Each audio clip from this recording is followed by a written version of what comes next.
النبأ العظيم الذي هم فيه مختلفون كلا سيعلمون ثم كلا سيعلمون ألم نجعل الأرض مهادا والجبال أوتادا وخلقناكم أزواجا وجعلنا الليل لباسا وجعلنا النهار معاشا وبنينا فوقكم سبعا شدادا صدق الله العظيم সবাই একটু মাশাআল্লাহ বলি, আমাদের উৎসব হবে। তো এই পর্যায়ে আমাদের সামনে আরেকটু আমাদের ছোট্ট মনি কোরআন তেলাওয়াত করবেন মোহাম্মদ লাবিব হোসেন। আসসালামু আলাইকুম। ওয়া আলাইকুম আসসালাম। আউযু বিল্লাহি মিনাশ শাইতানির রাজীম। বিসমিল্লাহির রাহমানির রাহিম। আলহাকুমুত তাকাসুর হাত্তা যুরতুমুল মাকাবির কাল্লা সাওফা তা'লামুন সুম্মা কাল্লা সাওফা তা'লামুন কাল্লা লাউ তা'লামুনা ইলমাল ইয়াকিন লাতারাউন্নাল জাহিম সুম্মা লাতারাউন্নাহা আইনাল ইয়াকিন সুম্মা লাতুসআলুন্না ইয়াওমাইযিন আনিন নাঈম।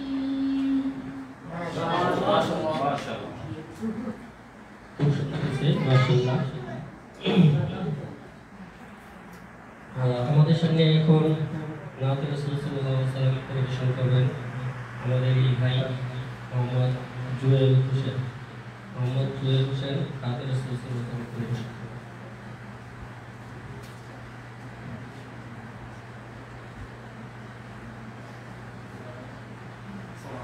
ওয়ালাইকুম আসসালাম। সবাই ভালো আছেন তো? আলহামদুলিল্লাহ।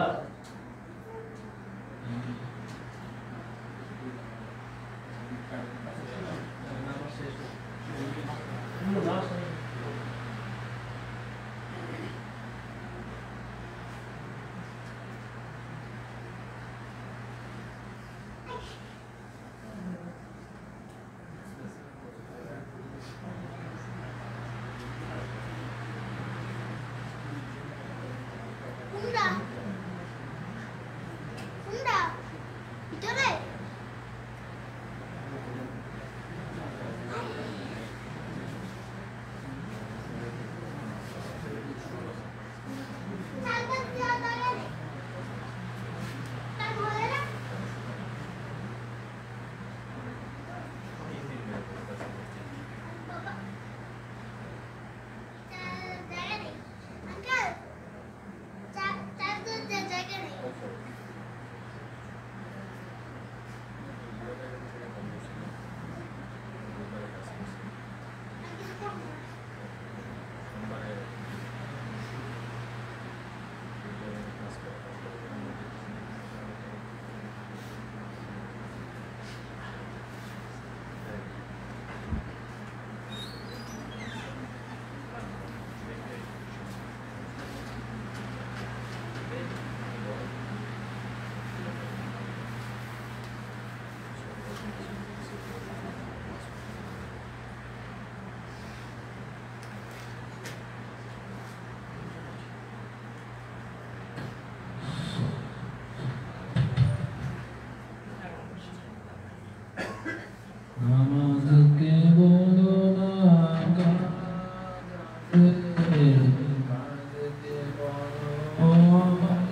কাঁদে ঘুমের মাঝে জোহর কাঁদে কাঁদে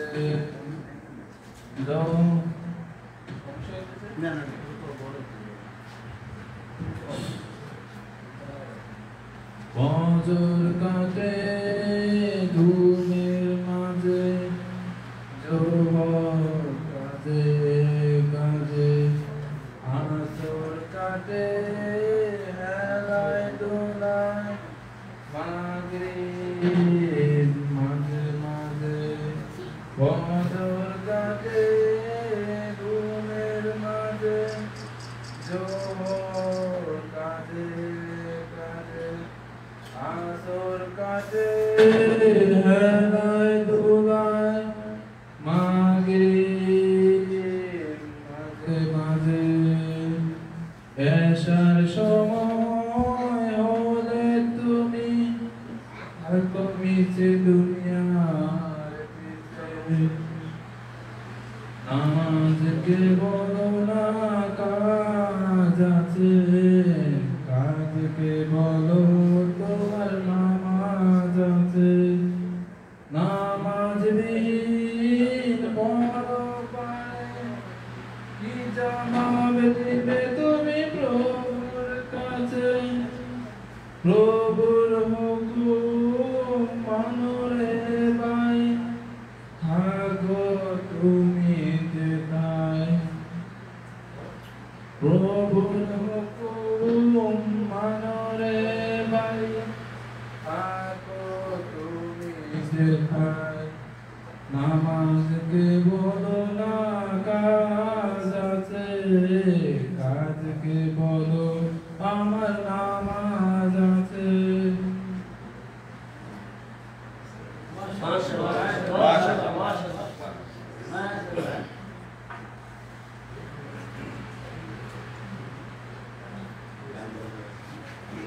ধন্যবাদ ধন্যবাদ জুয়েল ভাইকে। তো আমাদের সামনে এখন আমাদের বড় ভাই শ্রদ্ধেয় বড় ভাই উনি শুভেচ্ছা বক্তব্য রাখবেন। আমাদের সম্মানিত উপদেষ্টা প্রধান উপদেষ্টা মসজিদের সরকার মসজিদের প্রধান উপদেষ্টা ওনাকে ওনার উপদেশপূর্বক বক্তব্য রাখার জন্য অনুরোধ জানাচ্ছি। আমাদের হাবিব ভাই আমাদেরকে আমাদের বিজ্ঞান ঘোষণামূলক বক্তব্য রাখবেন এবং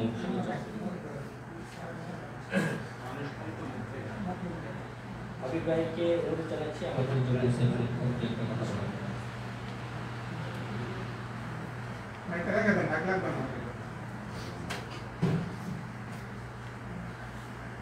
আসসালামু আলাইকুম। ওয়ালাইকুম আসসালাম। সবাই ভালো আছেন ভাই? আলহামদুলিল্লাহ।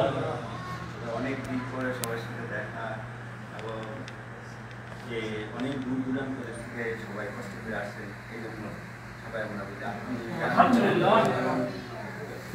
দুনিয়ার কার্যক্রমে ঠিক আছে, মসজিদের কার্যক্রমে বেশি করা হয়। মসজিদের কার্যক্রম আমরা দুনিয়ার জন্য সবাই ব্যস্ত হয়ে তাই না? দুনিয়ার জন্য ব্যস্ত করে মসজিদের সময় দিতে পারি, কিন্তু উচিত ছিল কি মসজিদের সময় দিতেই দুনিয়া বিকানি হবে। আর সবচেয়ে বড় কথা হচ্ছে বিদেশে আমরা যারা থাকি তারা যেন বিদেশে আসার পরে মসজিদে আসে দেখলে। তবে আমরা চাই সবাই আমরা মসজিদ বিদেশের মাটিতে একটা মসজিদে যদি আমরা মসজিদের ঘোরা কিন্তু মুসলিম আমরা যদি মুসলিমেরই না আসতে পারি তাহলে মসজিদ হতে পারে। অনেক চেষ্টা বিদেশে অনেক চেষ্টা করে একটা মসজিদ প্রতিষ্ঠা করা যায় না, আর এখানে মসজিদ থাকার পরেও আমরা আসতে পারি। এই জন্য আমরা চাই যারা আপনারা ভাই, আমি অনেকদিন আগেও বলছি আগে বলি, আপনারা এখন দিনের পর দিন আমরা মুসলিমের সংখ্যা বিশেষ করে আমাদের বাংলাদেশের সংখ্যা অত্যন্ত বেড়ে যেতেছে এবং বাড়ার পরে আরেকটা জিনিস হচ্ছে সেটা হলো ফ্যামিলি নিয়ে। আমার কথাগুলি কে কেমন করে মনে করে যাই না, ফ্যামিলি নিয়ে থাকার পর আমরা বাইরে গেলে ঘুরতে গেলে একটা লাইফ দেখে ভাই আমার বউ পোলামায় সবই দেখছি আমরা এনে আসি এই জায়গায় আসি, কিন্তু মসজিদে আসার পর কিন্তু ছেলে নিয়ে আসার কথা আসলে যদি এখানেই আসার কথা ছিল, আসলে এখানেই আমাদের আসার কথা ছিল। আর আজকে বর্তমান যুগে আসলে ধর্ম নিয়ে অনেক কিছু হয়, তো ধর্ম অনেক কিছু করে ভাই মসজিদে যে আমাদের এই মসজিদে দুজন ইমাম সাহেব কাজ করতেছে, অথচ এখানে কোনো ছাত্র বা শিক্ষার লোক অনেক সময় দেখা যায় পাওয়া যায় না। নামাজ পড়ার মতো একজন হয়ে আরেকজন পাওয়া যায় না, রাখতে হবে। এটা হওয়ার কথা ছিল না, হওয়ার কথা ছিল আমি ডাইকে আরেকজন নিয়ে আসি, তাই না? আমি আরেকজন ডাইকে নিয়ে আসি। আর আমরা যারা ফ্যামিলি নিয়ে থাকি, আরেকটা কথা, যারা ফ্যামিলি নিয়ে থাকি, পৃথিবীর সব দেশে মহিলারা তো নামাজের অংশগ্রহণ করে সবাই। কিন্তু আমরা যদি মসজিদে সবাই রাখি, মসজিদে একটা মহিলার জায়গার ব্যবস্থা যেখানে মহিলা নামাজ প্রয়োজন। আশেপাশে আমরা যারা আছি, বউবতী নিয়ে কেউ ওই ব্যাপারে উৎসাহ বোধ করি না। সবার কাছে হাত করে অনুরোধ, আস্তে আস্তে কাল থেকে যাওয়ার পরে আমি দেখতে পারো না পারো না জানি না, যেখানে আমি যতটুকু করে আসতে গেলাম এতটুকু আমার জন্য সব সময় আমার ছায়া হয়ে থাকবে। এটা আমরা জানি, এর বেশি কিছুই থাকবো না। এদের টাকা পয়সা রুজি করে বা রুজি করতেছে, এক সময় আসবো এক সময় যাইবো। এই টাকা পয়সা আপনার দিকে অনেক শক্তি তুলে দিব, টাকা পয়সা ভাই ভাই সম্পর্ক শেষ হয়ে দিব, বাপ মায়ের এক বড় কোলারা দেখতে পারবো না, অতি টাকা কম বেশি বেশি বেশিগুলো হয়। কিন্তু ধর্মের কিন্তু ধর্মটা যার যার। এই যে আজকে আমি অনেকদিন যাবো এখানে কোরআন ক্লাসটা শুরু হয়েছে, আমি নিজেও অনেক ভাই ব্রাদার আশেপাশে যারা আছে ছেলে মেয়ে নিয়ে থাকে সবাই বলি, ভাই নিজে না আসতে পারি ছেলে মেয়েরা বসে আমি ভাই আপনি ঘরে বসে শিখাইতে পারবেন, আমি শিখতে পারবো, আমার শিখাটা কতটুকু সহি, আমি শিখার পর আমার দায়িত্ব আমি নিলাম, আর যে আমার শিখাইলো আমার দায়িত্ব তার কাছে চলে গেল। আমি যদি ভুল করি দায়িত্ব কিন্তু সেই হলো, কারণ সে আমার শিক্ষা দিচ্ছে, আমি ঘরে বসে শিক্ষা দিলাম, যেটা তুই বলিল এই দায়িত্ব আমি। এই জন্য মসজিদে আছে, মসজিদে আসতে করে ভুল করি, আমি জানি, আমি সব কিছু জানতে পারি বা আমি অনেক কিছু জানি, কিন্তু আমার জানাটা কতটুকু সহি, আমার জানাটা কতটুকু কার্যক্রম সেটা কিন্তু আমি জানি না। যে আমার থেকে বেশি জানবে, একটু বেশি জানবে, অনেক কিছু জানি। আসি আসতে করে ভুল করে শুরু হইব। আজকে যারা মা বোনকে নিয়ে থাকি, মা বোনকে আমরা জুমার দিন পাঠাই দিই, মসজিদের জায়গা আছে, তাই মসজিদে আমি না আসতে পারি, আমি যখন কাজ করি বিদেশের মাটিতে মাইনিয়ে নিয়ে দিবো, আমাদের রেগুলার আমি আসতে পারবো না, প্রত্যেক জুমে হাজির হতে পারবো না, কিন্তু আমি না পারি, আমি তো ঘরের নিয়মিত আসতে পারি। কিন্তু ওই টাইম মতো তারাও আসে, বিভিন্ন আমরা সব পেয়ে গেলাম নাকি না? ভাই এইভাবে আমরা মসজিদের কার্যক্রমগুলি এবং ধর্মের কার্যক্রমগুলি নিয়ে একটু আগ্রহ হয়ে যায়। আমি ওদের আপনাদের সবাই ঘুরতে গেলে দিই, খাইতে গেলে দিই, বন্ধুর লোকে থাকলে দিই, ওই ট্রেনে উঠতেছি, ট্রেনে নামতেছি, সবই দিই। কিন্তু আমি তো মসজিদে আসার সময় দিই না, মসজিদে ইসলাম করতেছে আমার ছেলেরা, আমি মসজিদে ওটা দেন, এটা দিলে সবাবের কাজ, ওটা দিলে সবাবের কাজ, মানে কিন্তু এটাই সবাবের কাজ আমাদের সবাই যে না মানে শিক্ষা হইতেছে। আর আপনার আমার এই প্রচারণায় সবাই জানতে পারবো শিক্ষা হইতেছে, আশেপাশে তো অনেকে জানে না, আর সবাই তো জানতে নাও পারে, কারণ এক জায়গায় একই এলাকায় থাকলে কাজ করি, একই এলাকায় দেখা যায় সপ্তাহে বা মাসে মানে 6 মাস করে ঘুরে একই পাশাপাশি একই নিয়ে থাকলেও দেখা হয় না। বিদেশের বাড়িতে হলেও আমরা বিদেশের যান্ত্রিক জীবন, এই যান্ত্রিক জীবনের দিকে আমরা যদি ধর্মের দিকে চেষ্টা করতে পারি, ভাই মসজিদগুলিতে আমরা আসলে মসজিদগুলো তো সুন্দর, মসজিদের সৌন্দর্য বুঝতে পারি, কিন্তু সেটা বা বিধর্মীরা তখন আমরা দেখবো জানবো শুনবো, তখন ওরাও তো এই দেশের আগ্রহ করবো আসলে কেন দেয় যে আজকে একসময় আমরা আশীর্বাদ ছিল বাড়তেছে, কেন বাড়তেছে বিধর্মীরা, কেন বাড়তেছে, ওরা উৎসব করে করতেছে, ওরা জানতেছে, বুঝতেছে।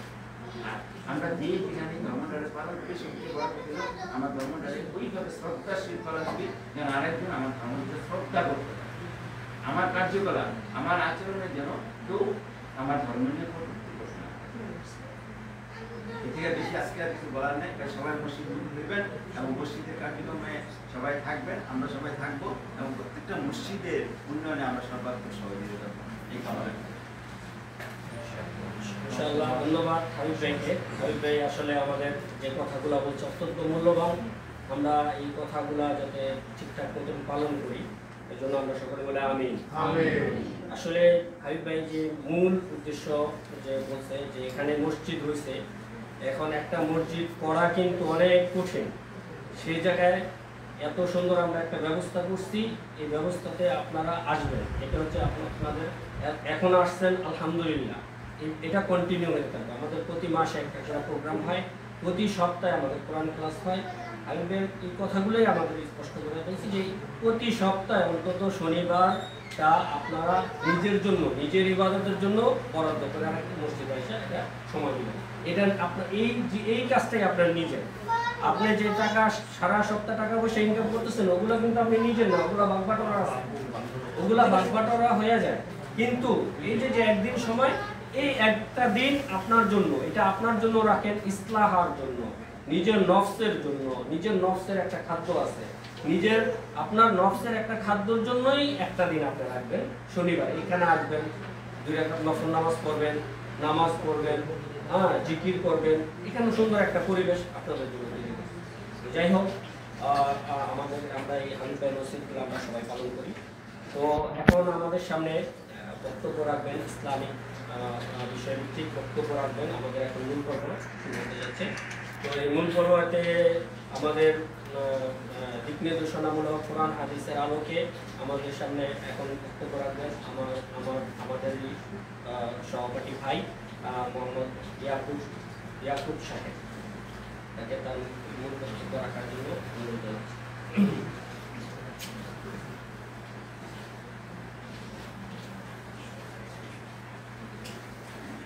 السلام عليكم ورحمة الله وبركاته. إن الحمد لله نحمده ونستعينه ونستغفره ونعوذ بالله من شرور أنفسنا وسيئات أعمالنا. من يهده الله فلا مضل له ومن يضلل فلا هادي له. وأشهد أن لا إله إلا الله وحده لا شريك له وأشهد أن محمدا عبده ورسوله. أما بعد فإن خير الحديث كتاب الله وخير الهدي هدي محمد صلى الله عليه وسلم وشر الأمور محدثاتها وكل محدثة بدعة وكل بدعة ضلالة وكل ضلالة في النار. أعوذ بالله من الشيطان الرجيم. يا أيها الذين آمنوا أطيعوا الله وأطيعوا الرسول وكتبوا أعمالكم. الحمد لله সমস্ত প্রশংসা সেই মহান রব্বুল আলামিনের জন্য, যার অশেষ মেহেরবানিতে আল্লাহ রাব্বুল আলামিন আমাদের এত সুন্দর একটা পরিবেশে বসার তৌফিক দান করেছেন। সেই মহান রব্বুল আলামিনের শুকরিয়া আদায় করি সকলে আলহামদুলিল্লাহ। দুরূদ ও সালাম বর্ষিত হোক আমাদের প্রিয় নবী হযরত মুহাম্মদ সাল্লাল্লাহু আলাইহি ওয়াসাল্লামের প্রতি। আজকের সংক্ষিপ্ত আলোচনার বিষয়বস্তু হচ্ছে দুনিয়া। এই বিষয়ে কিছু কথা বলার চেষ্টা করব ইনশাআল্লাহ। আল্লাহ রাব্বুল আলামিন সূরা আলার 17 এবং 18 নম্বর আয়াতে বলেন, বাল তুসিরুনাল হায়াতাদ দুনিয়া ওয়াল আখিরাতু খায়রুন ওয়া আবকা। আল্লাহ রাব্বুল আলামিন সূরা আলায় বলছেন যে কিন্তু তোমরা পার্থিব জীবনকে অগ্রাধিকার দিয়ে থাকো, অথচ আখিরাত হচ্ছে উত্তম ও চিরস্থায়ী। আমাদের দুনিয়ার ব্যাপারে আমরা এত বেশি আমরা ব্যতিব্যস্ত হয়ে থাকছি যে আমরা পরকালকে ভুলে যাই। আল্লাহ রাব্বুল আলামিন আমাদেরকে সৃষ্টি করেছে, এই জিনিসটা আমরা সকলে বিশ্বাস করি, কারণ এটা আমাদের ঈমানের অন্তর্ভুক্ত। ঈমান আনতে হলে 6টা জিনিস লাগে। একটা হচ্ছে আল্লাহ রাব্বুল আলামিনকে বিশ্বাস করা, মানে আমার ঈমান আনতে হয় প্রথমে আল্লাহর প্রতি ঈমান, তারপরে হচ্ছে রাসূলগণের প্রতি ঈমান, কিতাব সমূহের উপরে ঈমান, ফেরেশতাগণের উপরে ঈমান, আখিরাতের উপরে ঈমান। তো এই আরেকটা হচ্ছে তাকদীরের উপরে ঈমান। তো আল্লাহ রাব্বুল আলামিনের উপরে আমরা ঈমান যেহেতু এনেছি, সেহেতু আল্লাহ রাব্বুল আলামিন দুনিয়াতে চলার পথে আমাদেরকে একটি মাত্র গ্রন্থ দিয়েছে, সেটা হচ্ছে আল কুরআন।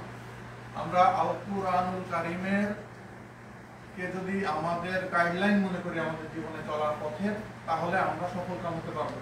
আর যদি আমরা সেটা না পারি, তাহলে আমরা ক্ষতিগ্রস্তদের অন্তর্ভুক্ত হব।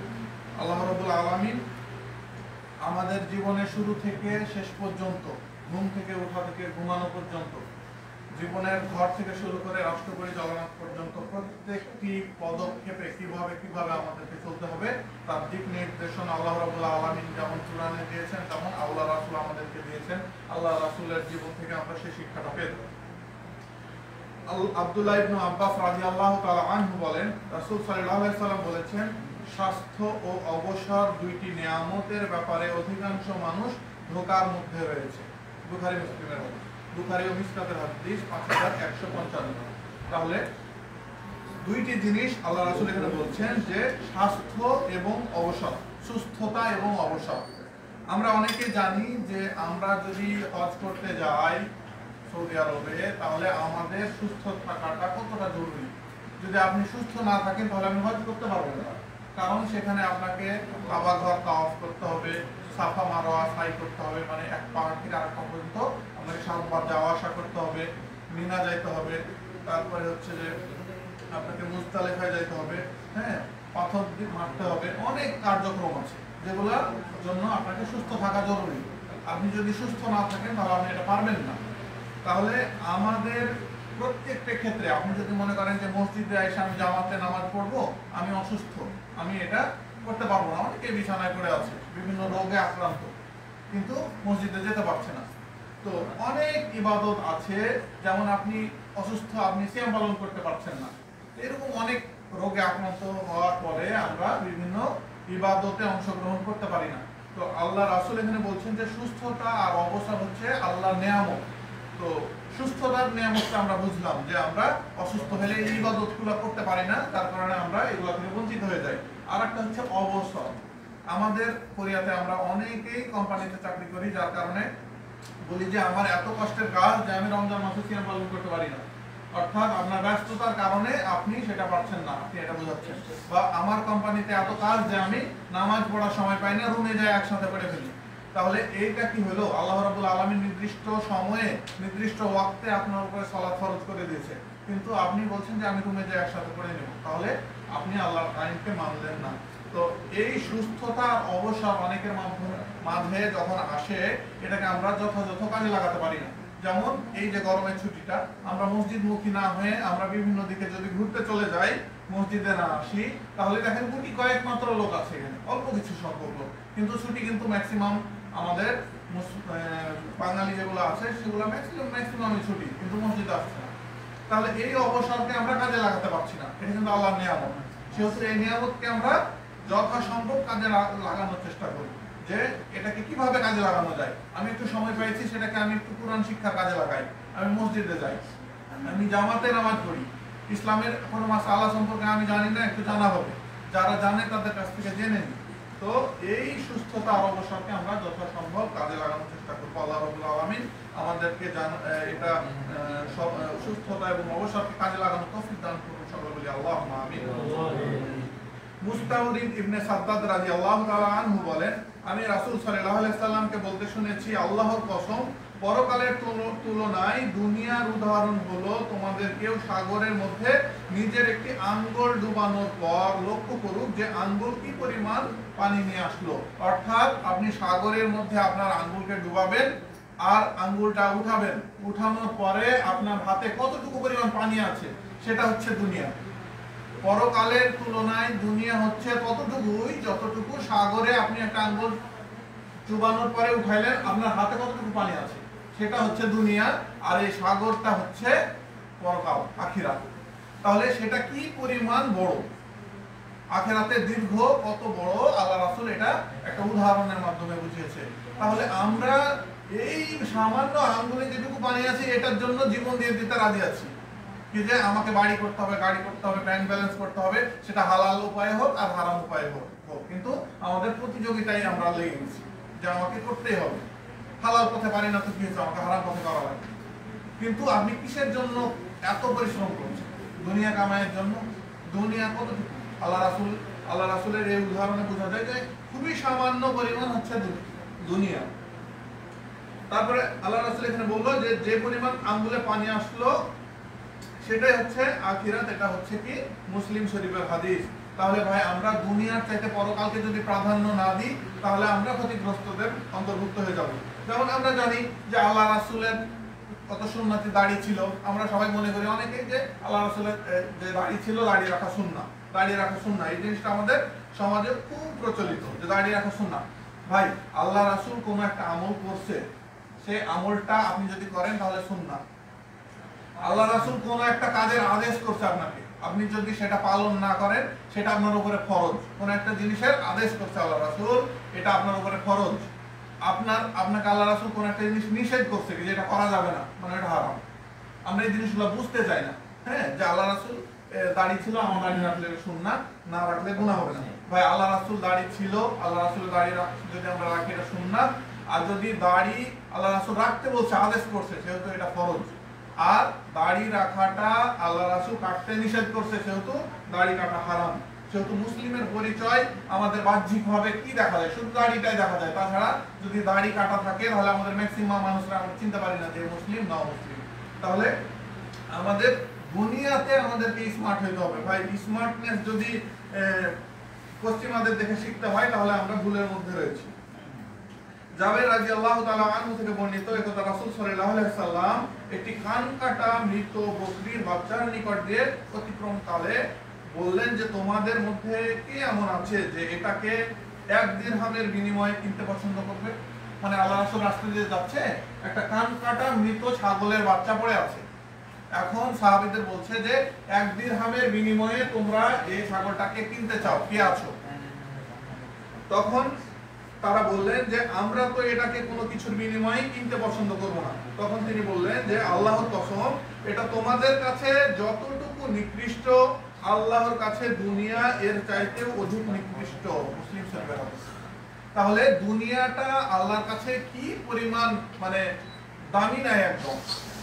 তাহলে এই কারণেই তো কাফেররা দেখেন কত ধরনের ষড়যন্ত্র করছে ইসলামের বিরুদ্ধে, আল্লাহর বিরুদ্ধে, আল্লাহ রাসূলের বিরুদ্ধে, কিন্তু তারপরেও দেখেন তারা খাবার খাচ্ছে, নিয়মিত শ্বাস প্রশ্বাস নিচ্ছে, মানে তাদের রিজিক চালু আছে, তারা শান্তিতে আছে এখনো। কেন?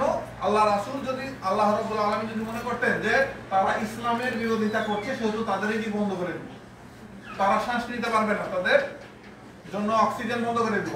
আল্লাহ রাব্বুল আলামিন কিন্তু এটা ইজিলি পাবে, তাই না?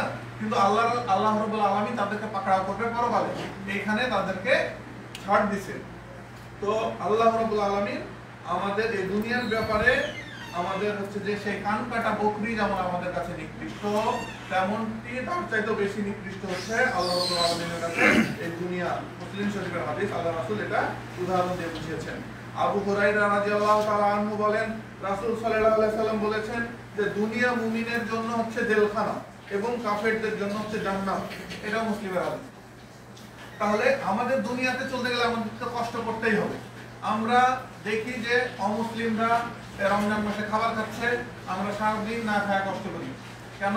আল্লাহ রাব্বুল আলামিনের জন্য আমরা আল্লাহ রাব্বুল আলামিনের আনুগত্য করার জন্য, আল্লাহ রাব্বুল আলামিনের সন্তুষ্টির জন্য আমরা সারাদিন না খায় থাকি। কেন? আমরা যদি পারতাম, আমরা তো তাদের মতো খাইতে পারি, কিন্তু আমরা খাই না। আমাদের আল্লাহ রাব্বুল আলামিন যেভাবে চলতে বলছে আমরা সেভাবে চলার চেষ্টা করি। আল্লাহ রাসূল যেভাবে আমাদেরকে নির্দেশনা দিয়েছে আমরা সেভাবে চলার চেষ্টা করি। এটাই হচ্ছে আমাদের জন্য যে আমরা মন যা হয় তাই করতে পারি না। জেলখানার কয়েদিরা যেমন তাদেরকে নির্দিষ্ট রুটিন মাফিক চলতে হয়, তারা মন মতো চলতে পারে না, তেমন আল্লাহ রাব্বুল আলামিন আমাদেরকে যে দিক নির্দেশনা দিয়েছে সেভাবে যদি চলি তাহলে আমাদের এই দুনিয়াটা জেলখানার মতোই।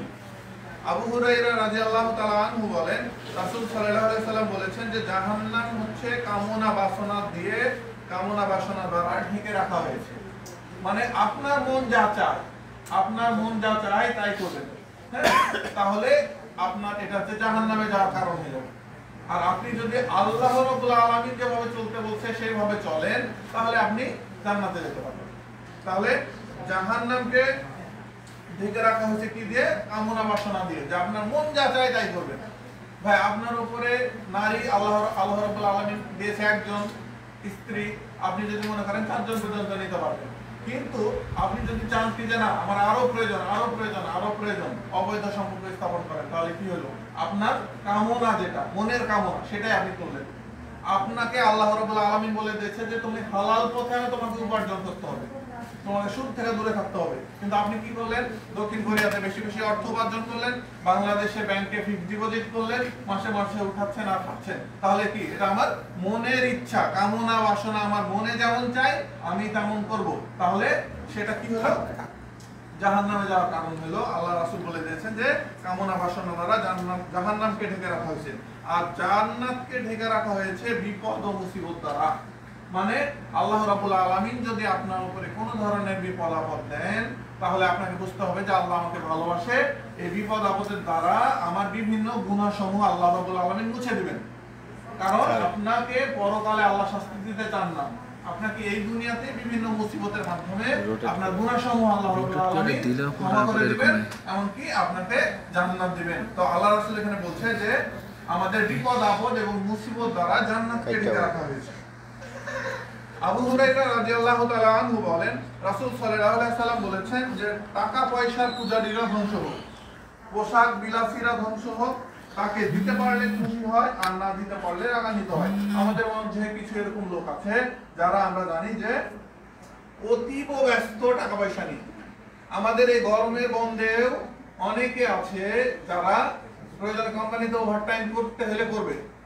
দেখা যাচ্ছে কোনো কোনো শুক্রবার আমাদের লালদার আসে না, এটা তো আমাদের জন্য জরুরি না যে কাজ করাই লাগবে। আপনি যদি বলেন যে আমি কাজ করবো না তো সমস্যা নেই, তো এই শুক্রবারেও আমাকে কাজ করা লাগবে, কিন্তু আমি জুমার নামাজে যাব না। ভাই আপনি তো এমনিতেই সুযোগ পান না, অমুসলিম কান্ট্রিতে আছেন, আপনার তো নানা প্রতিবন্ধকতার মধ্যে আপনি একটা প্রতিকূল পরিবেশে আছেন, কিন্তু এখানে সুযোগ পাওয়ার পরেও যদি আপনি সেই সময়টাকে কাজে না লাগান, মসজিদমুখী না হন, তাহলে আপনি কি করলেন? এই যেখানে যে আল্লাহ রাসূল বলে দিয়েছে যে টাকা পূজা, টাকা পয়সার পূজারী, মানে টাকা পয়সার জন্য যা করা লাগবে আমি তাই করতে রাজি আছি, হালাল